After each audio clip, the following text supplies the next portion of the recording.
I will teach you how to merge Facebook pages together. On Facebook business page, click on Setting.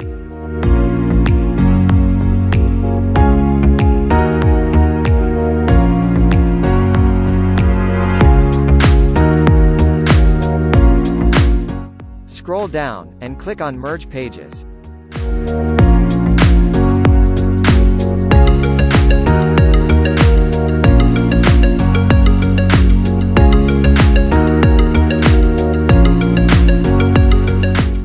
Click on Merge Duplicate Pages.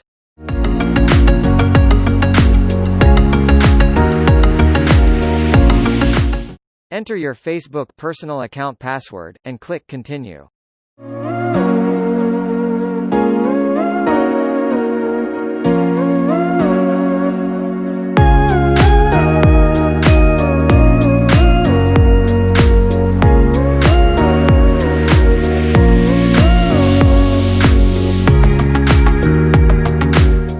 Choose the pages you want to merge and click Continue.